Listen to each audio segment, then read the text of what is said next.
This video is designed to help you start a clinic business. At the end of the video, you'll find a valuable gift. It's a clinic business plan that you can download, and will lay down for you, step by step, everything you need to know to start a successful clinic business of your own. If you are new to this channel, make sure to hit the subscribe button for more videos like this. A medical clinic is a business, similar to other service-based businesses. While medical practices have more compliance and regulatory hoops to jump through, you still need to plan for the type of business you want to create, what staff and patients you want to attract, and where you see the business heading in the future. This is where a business strategy and plan come in. Your strategy outlines what you need to do to take your medical practice in the direction you want. It covers the big picture, your vision, mission and goals.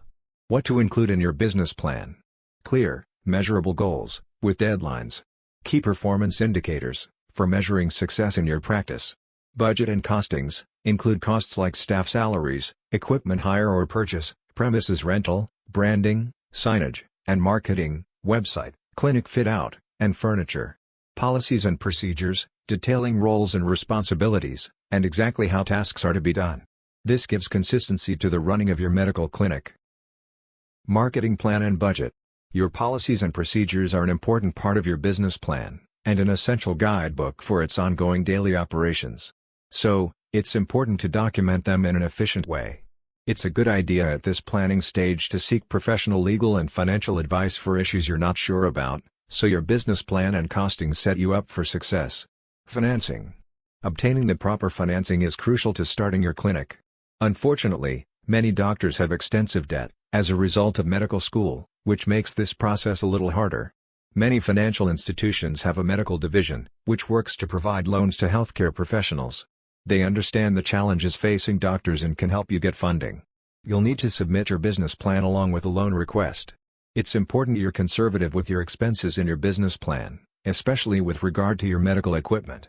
Make sure you submit this to several banks. This will allow you to see a number of different offers and their terms. You'll then have to wait for the banks to review your business plan and decide on an offer. Obtaining equipment. Once your financing comes through, and you've chosen a location, you'll need to obtain all the equipment needed to operate a private clinic. The medical equipment you need depends on the type of practice you're opening. You're the expert when it comes to this equipment. Just make sure you leave no stone unturned. You'll also need to obtain computers and a communication system for the office. This will handle external and internal communication. Your waiting room will need furniture. Try to provide a comfortable and warm environment for your patients. Finally, you'll need to obtain all the office supplies. Your front office staff will need to conduct business. When outfitting your clinic, look into leasing options for your medical equipment. This may help cut some of the initial costs. Hiring staff. It's time to start deciding on the professionals who will staff your clinic.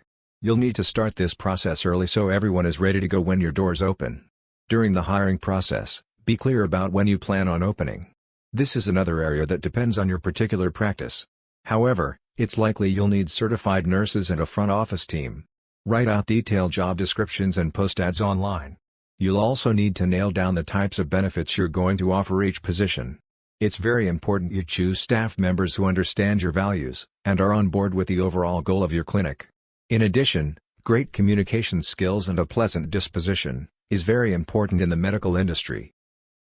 Deciding on the billing process. Billing is a huge component of any medical facility. The type of billing system you implement plays a big role in patient satisfaction and the workflow of your clinic. You may want to consider outsourcing your billing, if you can afford it. This will take much of the workload and confusion off your staff. However, it's possible to successfully perform the billing and claims process in-house. You'll need to choose reputable medical billing software. If you opt to do things in-house, you'll want to hire someone who has experience with this process.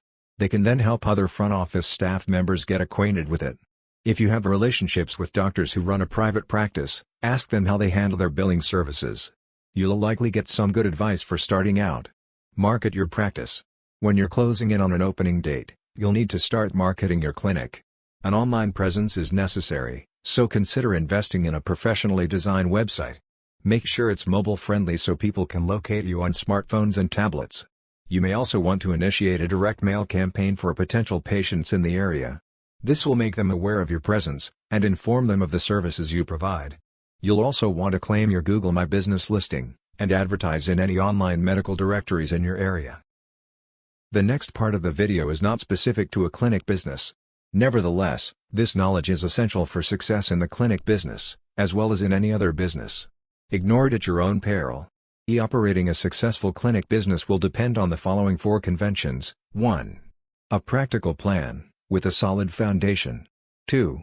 Dedication, and willingness to sacrifice, to reach your goal. 3. Technical skills. 4.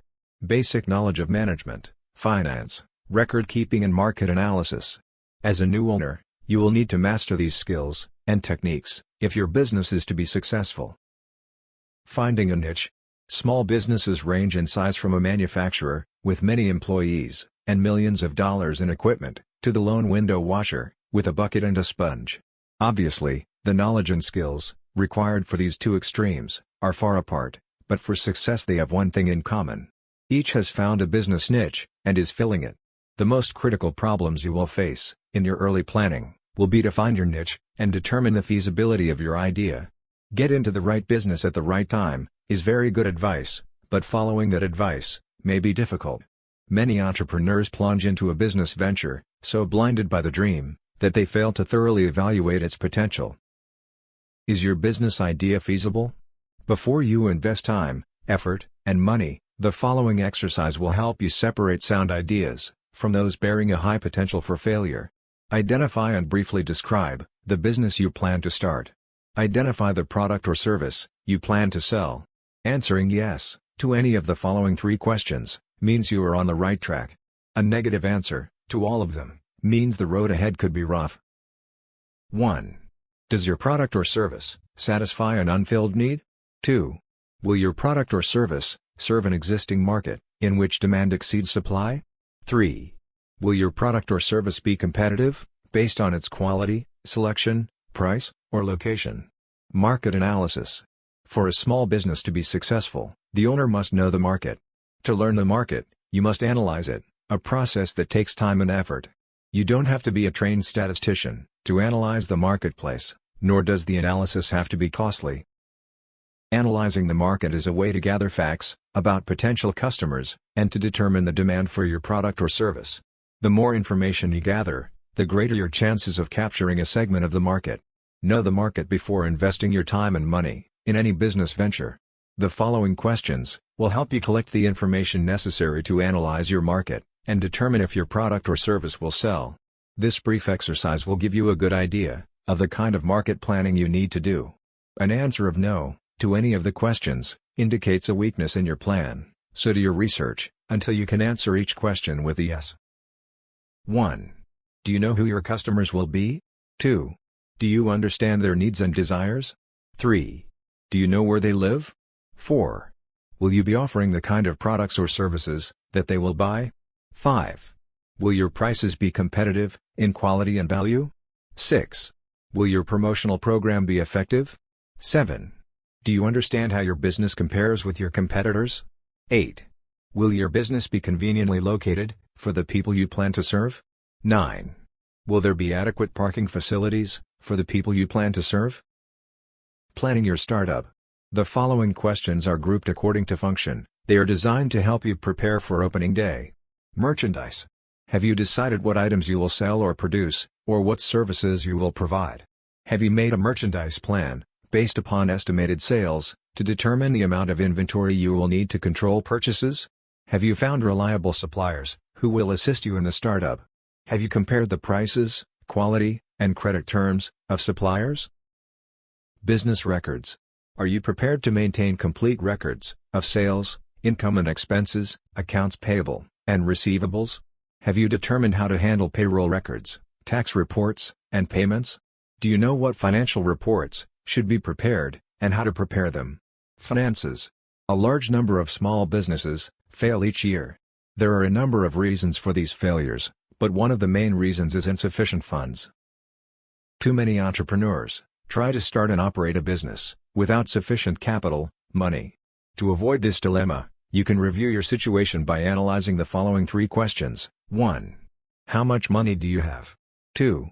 How much money will you need to start your business? 3. How much money will you need to stay in business? In order to answer the second question, how much money will you need to start your business? You need to prepare an estimate of all your startup costs. Here is a list of items you may need to take into account. Note that this list is for a retail business.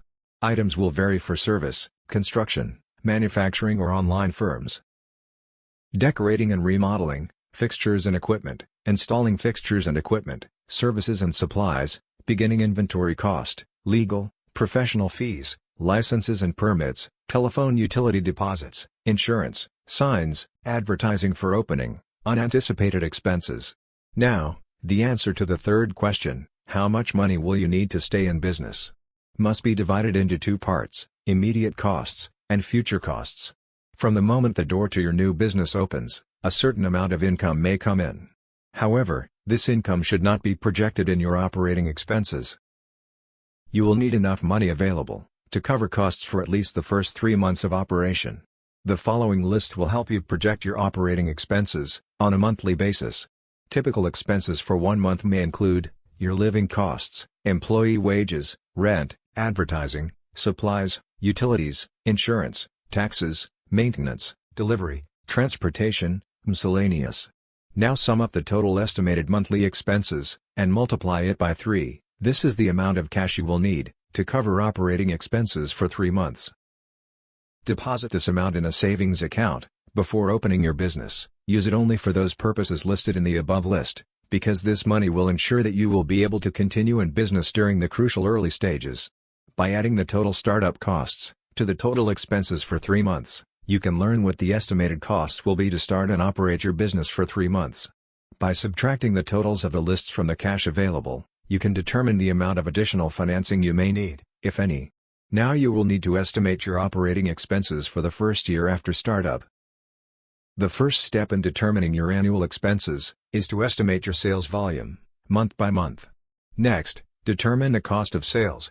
You may want to use a spreadsheet to do this. After startup, the primary source of revenue in your business will be from sales, but your sales will vary from month to month because of seasonal patterns and other factors. It is important to determine if your monthly sales will produce enough income to pay each month's bills. An estimated cash flow projection will show if the monthly cash balance is going to be subject to such factors as the following: failure to recognize seasonal trends, excessive cash taken from the business for living expenses, too rapid expansion, and slow collection of accounts if credit is extended to customers. Conclusion: if you have carefully answered all the questions in this video, you have seriously thought about your goal. However, there may be some things you may feel you need to know more about. Owning and running a clinic business is a continuous learning process. Research your idea, and do as much as you can, yourself, but don't hesitate to seek help from people who can tell you what you need to know. As we conclude this video, it's time you get your free clinic business plan gift. Go to the description below this video to get it now. It is completely free, no strings attached. Thanks for watching. If you enjoyed this video, please like and hit the subscribe button for more videos like this.